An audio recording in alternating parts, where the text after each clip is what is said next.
Entering 2007 with sky-high expectations, Romo delivered. He led Dallas to 13 wins and was named to a second straight Pro Bowl. Romo set new team records for passing yards and touchdowns in a season. Romo made that play on his own. His gunslinging and daring escapes fueled one of the most exciting regular seasons in Cowboys history. Dallas looked destined for the Super Bowl, earning the top seed for the postseason. Romo decided to take Jessica Simpson and a couple teammates on vacation during their off weekend before the game. Here was Jeff George, this year free agent Rich Gannon. Smart player and a field general on the field. This system of football that we're in, it makes a lot of sense for me. It's about being a good decision maker, and I think there's some of my strengths. And down the sideline to play. You know, I think bringing Rich Gannon in here has really made a big difference. He has taken over the system like, you know, he's been doing it since day one. Thrives on multiplicity, a lot of different formations and looks, and he likes being put in a spotlight and being asked to make some key decisions during the course of a game. He leads this team, never misses a down, smart football player, hard as a rock, does whatever it takes to win games. Boomer Esiason did much more than survive the 1988 season. He was the NFL's most valuable player, a man obsessed with victory.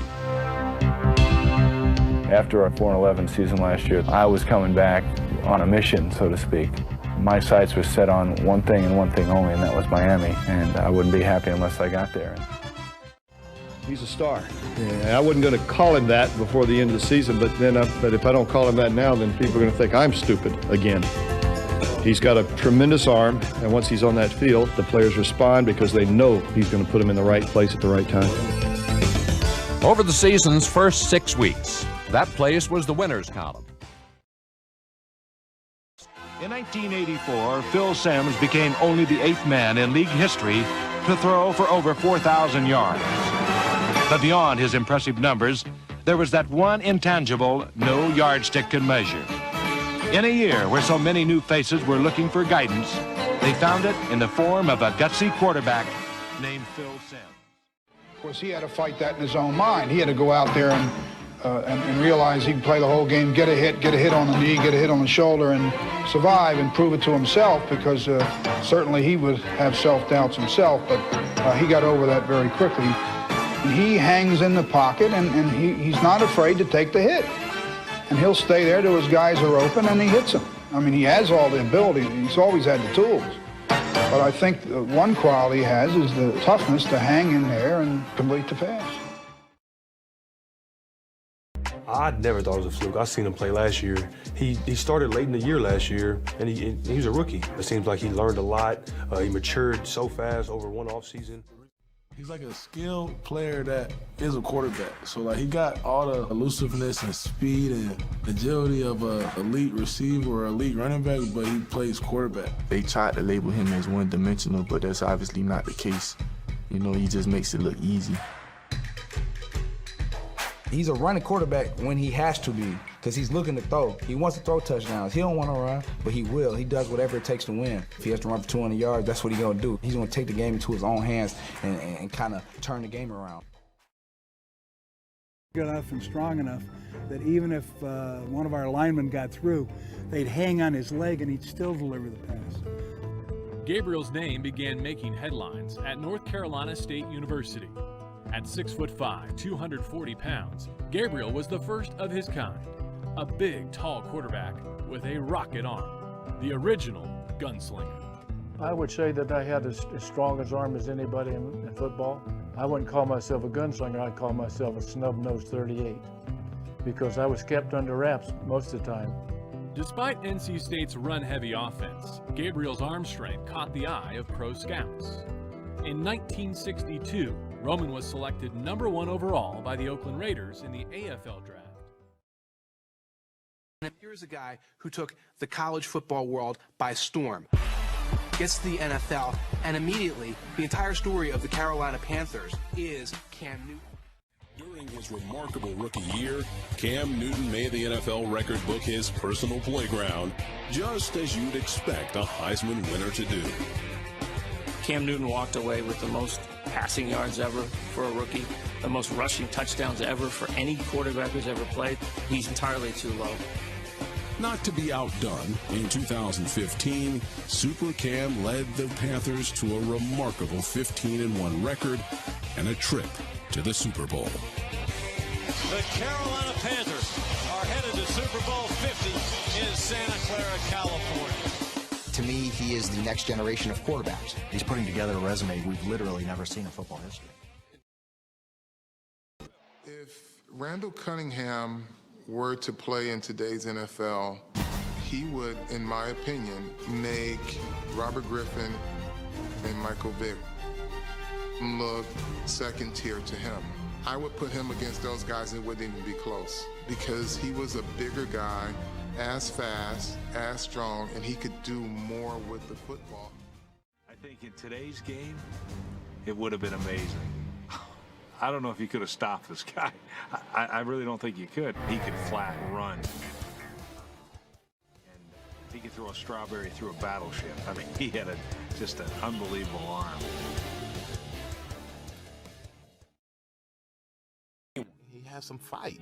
He has some fight. And I think a lot of guys pulled behind him because they realized, hey, this guy has a little more to him than we thought. And he did it under as much daily media scrutiny in New York City as anyone. Eli has clearly ascended in the minds and hearts of football fans across this globe, watching him do what he does. That's a two-time Super Bowl MVP, my quarterback, and he's definitely a Hall of Famer. Are you kidding me? Eli Manning has been a generational championship franchise quarterback. Eli Manning is the one man that I just don't want to see in the playoffs. He is a flatliner. He has no conscience. When Eli is playing in primetime, I'm going to watch in large part just because. When Joe Namath signed with the New York Jets, he brought credibility to the AFL, a league that, like Namath, was known for its style and flair. Soon, he proved the AFL had substance as well.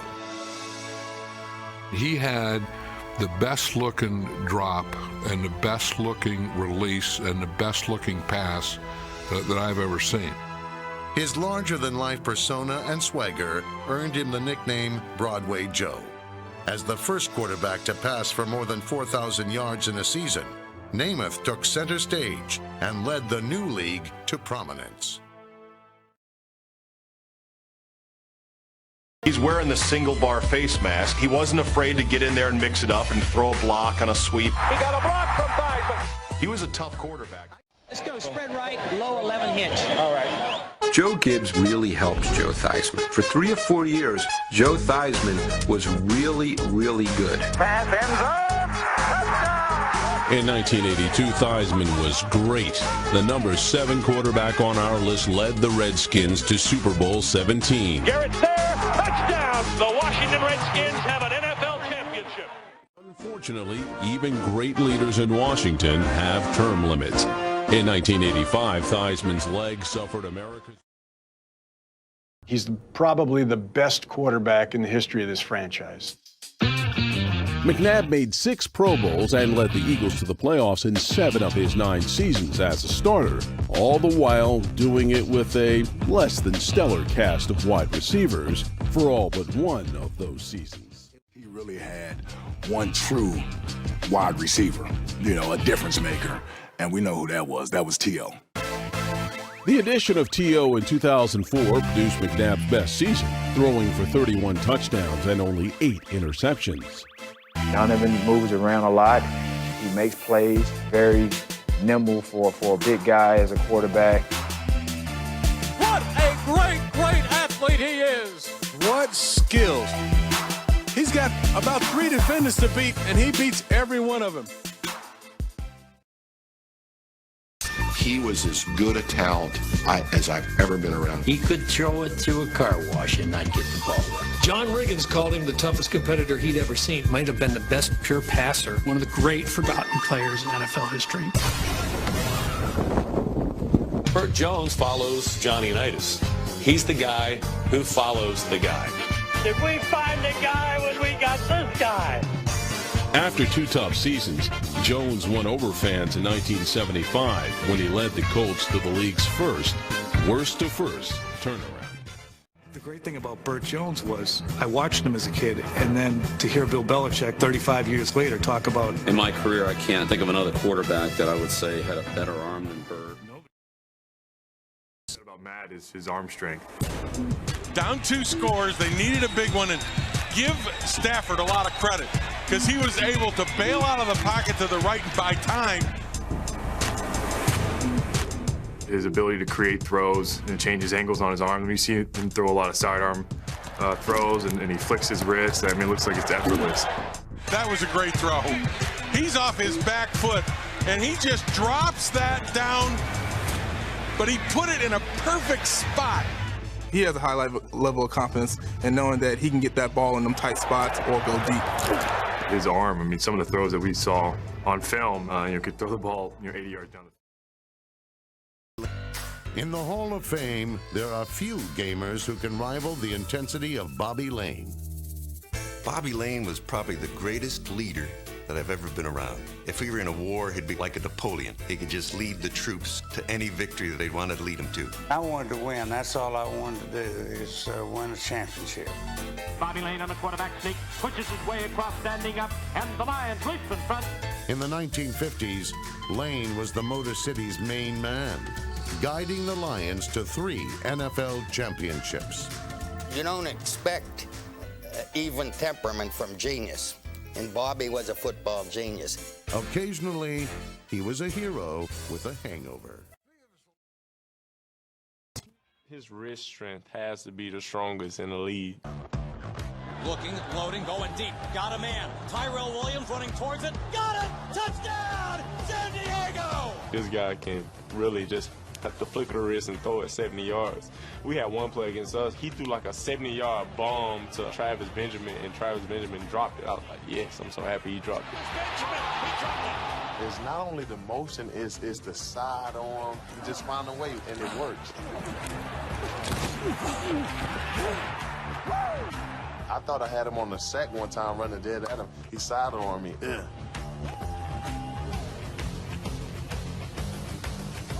You see why he's been in the league this long, and you salute next play, keep going.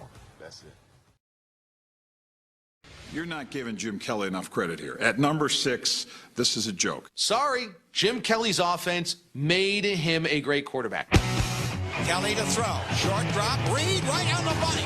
Great thing about Jim Kelly, he was a trigger man of a complex offense and could do it all himself. The Bills dominated the first half of the decade like Forrest Gump at the box office. But instead of run, Forrest, run, it was throw, Jimmy, throw. Hey, the K-gun was one of the great offenses of the 90s. Takes the snap, backs up, will throw. He's got a touchdown. That's what you got to do. Jim Kelly was his own offensive coordinator. Jim Kelly carried that offense and that football team in so many respects. As a punter, defensive back, and quarterback, Bob Waterfield starred in the NFL for 8 seasons. In 1945, Bob Waterfield became the only rookie quarterback to win the league MVP and lead his team to the NFL title. In the 1-point victory over the Washington Redskins, Waterfield threw 2 touchdown passes. Throughout his career, he received many accolades, including 3 All-Pro selections, 2 Pro Bowl berths, and a spot on the NFL's All-Decade team. Yelburton Abraham Tittle was known simply as Y.A. After starring at LSU, he played 3 seasons for Baltimore in the AAFC and NFL. In 1951, Tittle, number 14, was acquired by the San Francisco 49ers after the Colts franchise was dissolved. The 6-foot, 192-pound Tittle threw 20 touchdown passes in 11 games during 1953. Here comes a milestone. Tittle throwing his 34th touchdown pass of the season, a record. It flies like a homing pigeon to Schaffner, who doesn't miss. Tittle wound up with 36 touchdown passes in 1963, as he led the Giants to a 3rd straight Eastern Division title. often said he could hit a net at 50 if he wanted to. Throw him the football and put it where you want to put it and when you want to put it. I'd put him up against anybody. No matter what pattern you were running, if you were going to break free, that ball was always there. He was a magician with that ball. He could make a ball look like it was going to go at a linebacker and then all of a sudden go right into the hole of the receiver. When you watched him play, you really felt like you were watching an artist as much as you were watching a quarterback. He always threw a perfect spiral. It was like a feather coming out of the sky. Bob certainly had physical skills and was gifted as a quarterback. What? He was just like a surgeon out there. What? He was the master chess player. He was the guy that was moving all of the parts around. He's in the Hall of Fame, so obviously people felt he was a pretty good quarterback, but they didn't call on him to do a lot. Every pass hurt you when you were playing against him. I don't know there was ever a smarter quarterback, at least during this era. I have scars on my soul from him. He would have games 10 for 12 for 295 yards, and one would be a 75-yard pass to Warfield. Understood Don Shula's system probably better than Don Shula himself. He was an unselfish person. As long as the team won, he was happy. The quarterback should be happy with the team performance and not with individual performances. During 9 seasons in Los Angeles, Norm Van Brocklin led the Rams to an NFL championship and was twice the league's top-rated passer.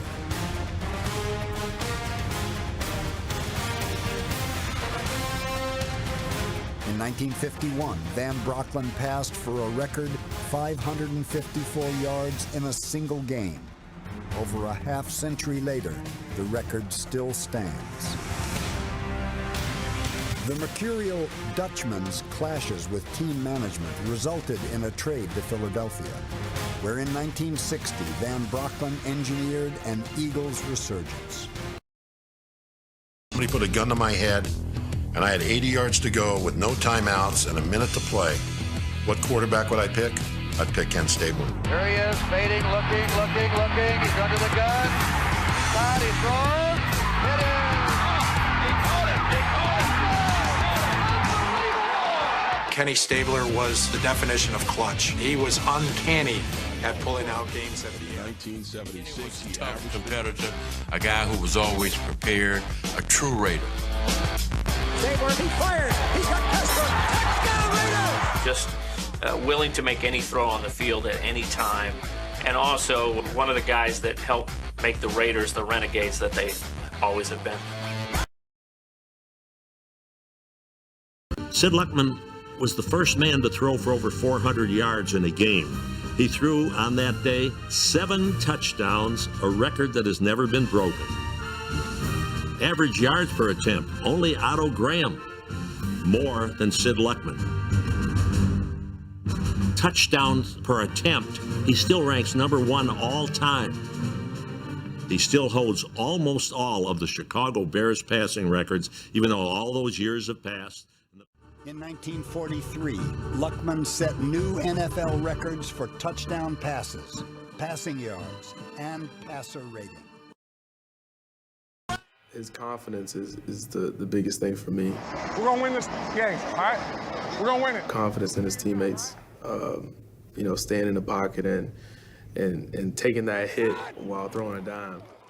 I felt like he could throw the ball real good for a skinny dude, You couldn't have thrown a better ball than Ryan threw on this throw. He actually came in the weight room before everybody else did, worked on his upper body strength, and he threw the deep ball a lot better this year. Here's Ryan. He's going to gun it deep. White's there with Nakamura. It's caught. Touchdown Atlanta. Whoa! I mean, it's not like he wasn't making the throws. He just wanted to make the throws even better. And Matt Ryan throws a laser on the top shelf for Tony Gonzalez. If NFL computers were programmed to construct the ideal quarterback, they would print out Kenny Anderson. I definitely believe Ken Anderson belongs in the Hall of Fame. He was an NFL MVP, a 4-time Pro Bowler, 4-time NFL passing champion. What a throw from Anderson. and he played with consistency for 16 years. Absolutely should be in the Hall of Fame, 100%. You could put his statistics up against 75% of the quarterbacks that are in the Hall of Fame, and he will have them beaten in every particular category. They're some of the best seasons of all time. He was completing 62% of his passes at a time when the NFL average was 52%. If I had a son who was right-handed and I wanted him to watch somebody throw the football, watch him just perform, watch his footwork and watch his arm, Kenny Anderson would be as good as any. That will to win, that will to work hard and do whatever it takes to succeed. That's a damn embarrassment. We can't block anybody up the down or hugging the ball early. Junior league. Be able to make sure that he's spreading the ball around and he's playing within the offense and playing within himself, but giving everybody the opportunities, knowing when, he's called upon to make the play and he's going to make that big throw. It couldn't have been thrown any better. There's going to be those times where, hey, maybe they're frustrated or and you just have to manage a lot of those personalities from time to time. It's your leadership ability that makes sure you're getting the best out of those guys. I had an ability to throw the pass pretty much where I wanted. I was always very accurate. It's a supersonic laser blast from Aikman to Irvin for a touchdown. I took a great deal of pride in my ability to stay in the pocket and get hit and deliver the football. The guy threw for 35 miles over the course of his career. It's a career that spanned over 20 years and 2 different leagues. He's thrown for more yards as a professional football player than any quarterback. Moon back to pass. Throwing for Tony Jones. Touchdown! No one will ever understand how great this guy was. I think the legend just grew. He was pretty much screwed in coming to the National Football League. Warren Moon was a guy that had to go to Canada to win 5 straight Grey Cups before he got a chance to play. Warren looks and lobs it, got it complete. The time that he had to spend in the Canadian Football League were kind of wasted years. When he came in, there were a lot of coaches, scouts, general managers who thought, you can't play quarterback in this league. We'll make you a wide receiver. I don't want you to think I can play this position. Sammy Ball would be a combination of today's version of Tom Brady, Brian Moorman, and Ed Reed, 3 all-star players at their positions all rolled into one. Sammy was a league-leading passer, a league-leading punter, and a league-leading interceptor. As a quarterback, Ball was just that. In the 30s and 40s, he took the forward pass, traditionally a last resort, and made it the weapon of choice for his Washington Redskins. I think the thing that really stood out about Ball was his deep passing accuracy. The ball was fatter, it was thicker, and not as easy to grip as it is today. And he had a tremendous ability to throw the ball down the field, a lot of times on the run, or avoiding pressure as he was stepping into the throw, and put it right on the money. He's like a chicken in a chicken house, man. He just running. You know how people try to go catch chicken, man? I came free in situations, and he just step up in the pocket and he take off. He's a guy who can get very creative after the first option's not there. It's hard to tell what's a design and what's not by design. I don't know what to say about him, man. He's a complete player. I see a Houdini. He can throw in the pocket, outside the pocket. He doesn't turn the ball over. He's an all-around great player. Oh yeah, he's a beast. Russell Wilson's a baller, man. He's probably up there top deep balls in the game, deep ball throwers. It's like every time he throws a deep ball, it hits a receiver right in the chest every time. Quarterback Len Dawson entered the NFL in 1957. But it wasn't until 1962 that the future star's potential was fully realized. From 1962 through 1968, Len Dawson averaged an impressive 25 touchdown passes per season. Kansas City's head coach Hank Stram labeled his starting quarterback the most accurate passer in pro football. Number 16's MVP performance in Super Bowl IV etched his name into the annals of pro football lore.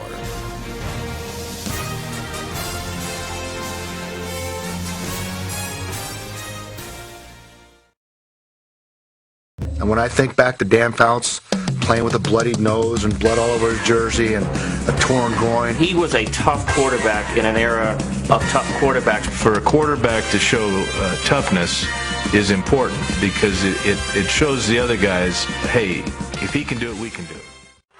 Dan Fouts wore a hat all week long. MFIC in charge, and he was definitely that. Didn't have what you would say a classic quarterback's body, and he didn't move around like we see quarterbacks nowadays. But he did have the look. You could just picture him in Montana or Wyoming just throwing the football at a bear, trying to knock the bear down. He probably could. He could deliver the pass on the money. During his 14-year NFL career, Terry Bradshaw passed for almost 28,000 yards, threw 212 touchdown passes, and became a quarterback legend. Calling his own plays, number 12 guided the Steelers to 8 straight playoff appearances, including 6 AFC championship games. Bradshaw was at his best in big games, leading Pittsburgh to 4 Super Bowl titles in 6 years.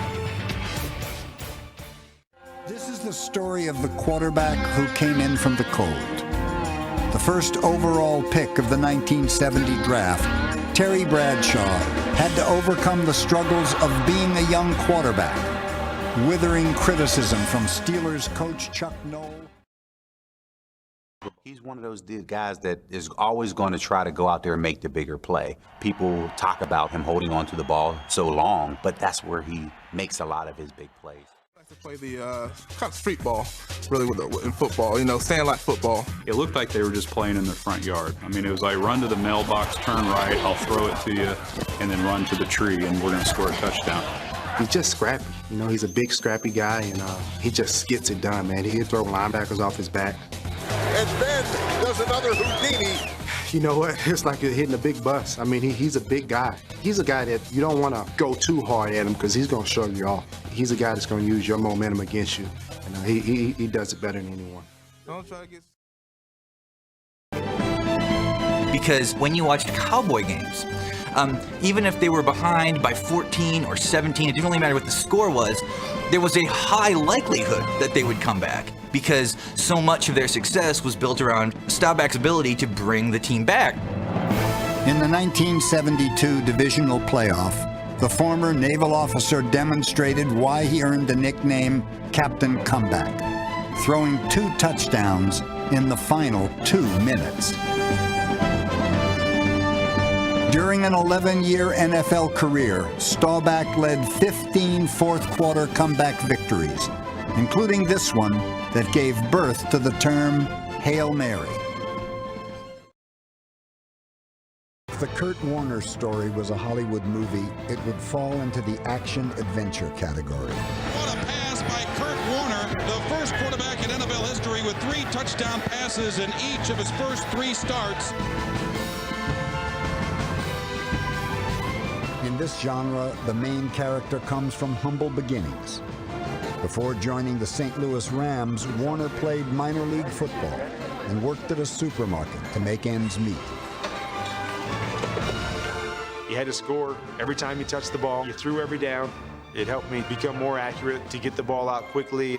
Arena football helped me tremendously to handle everything that would be thrown at me in the years to come. In 1999, his first year as a starter, Warner threw 41 touchdown passes and led the Rams to the Super Bowl. Viking, giant, pioneer. Fran Tarkenton was all of that and more. He helped revolutionize his position, proving that a quarterback could create offense by running for yards as well as passing for them. But Tarkenton used his legs to complement his potent arm and ended his career as one of the most prolific passers of all time.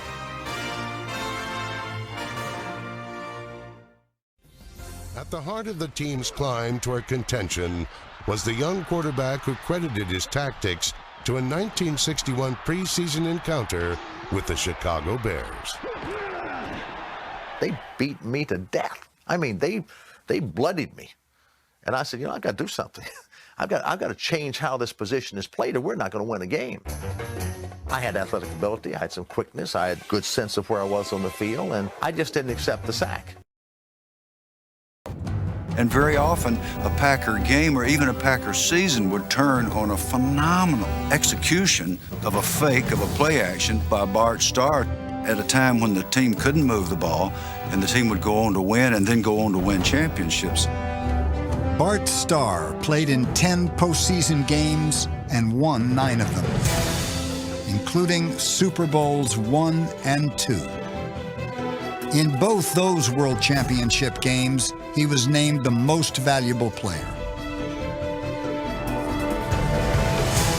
Deceptively daring, surprisingly strong-armed, Bart Starr was also always in command. And never more importantly than in the 1960s. John Elway, he is the statue of David of quarterbacks. Size, arm strength. Was a rich guy with his fastball. Mobility. And he'll run. Perfect quarterback. To me, it's about the heart. It's about the desire. Throw the Hail Mary here with 6 seconds to go. Elway steps up in the pocket. Here goes the pass. Rod Smith up. He got it! If you talk about wins, productivity, he had it. The Broncos are world champions. He did it all. He just had that, that rocket for an arm. John Elway threw that ball a long way. Boy, he did. He just cocked the arm and let it go. I've never seen a guy move that kind of arm in my life. You think of the arm, but that's a guy who could score the football on the ground. To watch Otto Graham was to watch a winner. Automatic Otto was the Browns' quarterback for 10 seasons. During that period, Cleveland played in 10 consecutive title games. Graham led his team to 4 All-American Conference and 3 NFL championships. 51 was my rookie season, and we lost the first game, but then we won 11 in a row, and Otto was the catalyst. He made the plays to help us win all those games. The bound to be counting heavily on the capable right arm of Otto Graham. Otto Graham, for 9 seasons, was spark plug of the Cleveland team. Otto was a guy that had great athletic ability. He was a running back at Northwestern. Steve Young was almost like a unicorn, really. He was fast, he was accurate. The coverage was there. The ball had to be perfect. It was. He could throw deep, and he was left-handed. Young throws downfield. Jerry Rice, he's done it. Steve Young definitely deserves a spot in the top 10 of all time.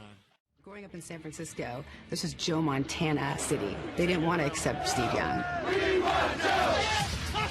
Young responded with record-breaking play, setting league marks for most consecutive passing titles with 4, as well as the highest career completion percentage and passer rating. Young has been absolutely perfect.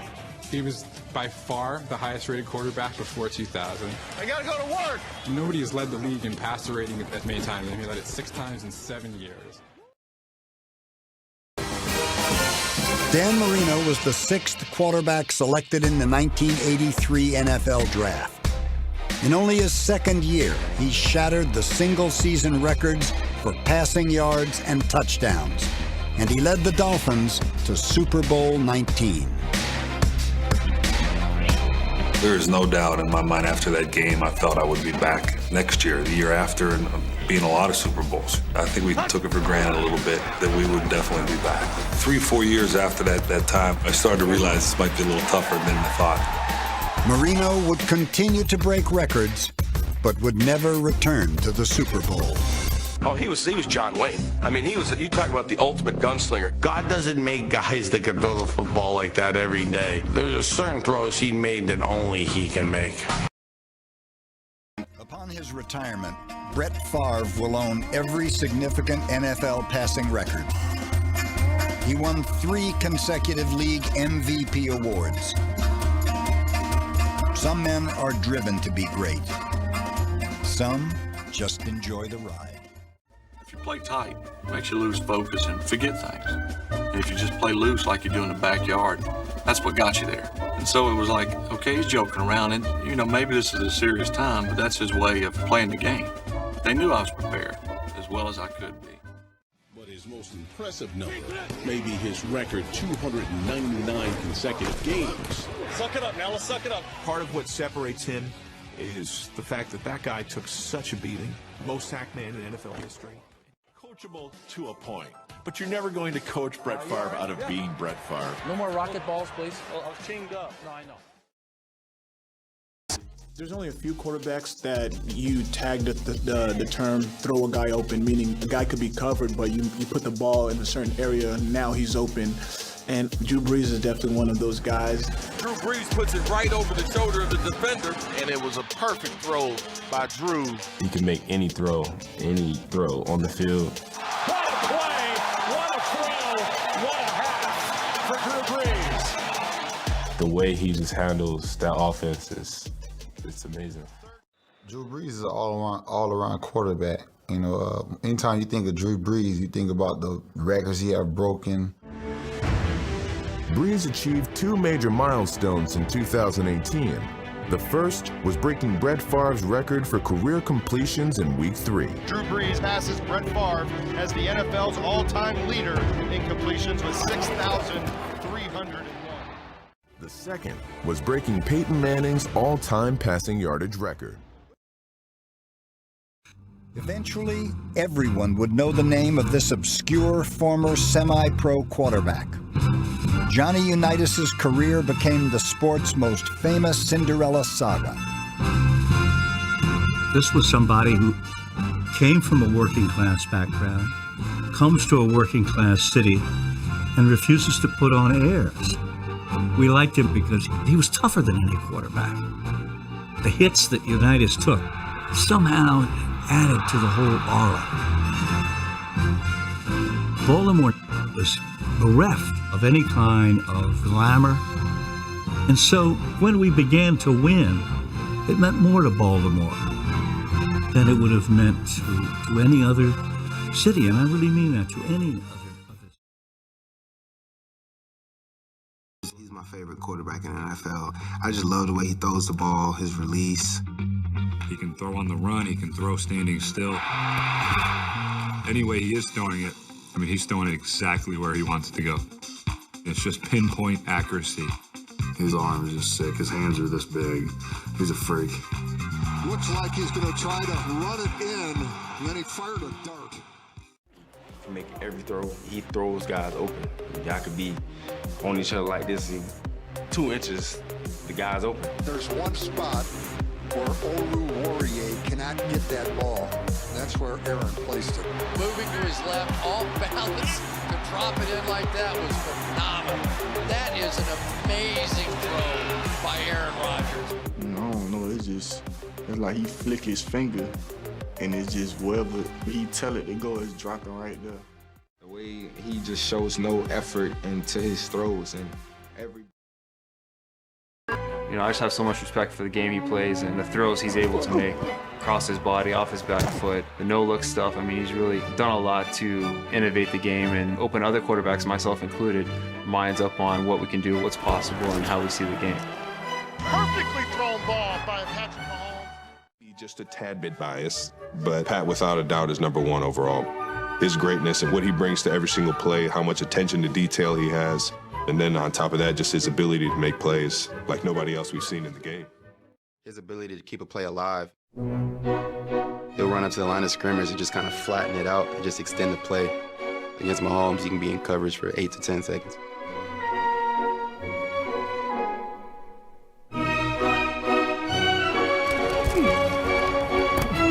You know, you talk about the arm talent, the throws, just creating magic, but to me, I see a great leader there. You can put in whatever piece you want to put with 18 to make it work. All he says is just find your way open. I'll get the ball there. And that's what the Reggie Waynes, the Dallas Clarks, the Marvin Harrisons. Touchdown, Austin Collie! Touchdown, Pierre Garçon! That's how dominant he is. And he throws to Stokely. That's the record breaker! If you take him out the game, no disrespect to nobody else on the coast, but you make them a very below average ball club. Peyton Manning is the only four-time MVP in NFL history. In 10 of his first 12 seasons, he led the Colts to 10 or more wins. But his greatest legacy may be his mental approach. Manning has turned the art of quarterbacking into a science. 54! Round right! A lot of, the first set of red, blue, hut, is to see if you'll jump into your shell. If you jump into your shell, it's easy. By the mid-'80s, Joe Montana was a two-time Super Bowl champion and a two-time Super Bowl MVP. An intimidating presence to a rookie receiver in 1985. I remember walking into that locker room and I looked across and it was like deer in the headlights. I'm looking at the man, I'm looking at God. Montana was football's ultimate winner. Though during his era there were quarterbacks with stronger arms, a quicker release, and more chiseled physiques. But the thing about him, he was elusive. You couldn't catch him. He could feel pressure and he would get rid of that football. If he didn't have the primary, it was the second or the third receiver. Just complete control of the offense. His ability to get everyone to buy in as a leader, to be able to get an extraordinary level of performance, those are the things that make him the perfect Patriot. Go, Coach! Time to roll! In training camp, I was never more motivated to snap the ball well so much in my life. He would look at me and say, all right, Ross, me and you, great snap first, let's do it. All right, Tom, I will. It'll be my best snap ever, Tom, let's do it. Tell me what you're looking for. In terms of a top quarterback, you want stats? Brady's got stats. Tom Brady, touchdown pass number 50, an NFL record. You want Super Bowl wins? He's got as many as anybody. A fourth Lombardi trophy is headed to one Patriot place. Tom Brady got our 2 slot by becoming an NFL superhero. A 2-time league MVP, Brady ranks among the top 5 all-time in passing yards, completions, and touchdowns. Touchdown! And the Patriots win in overtime!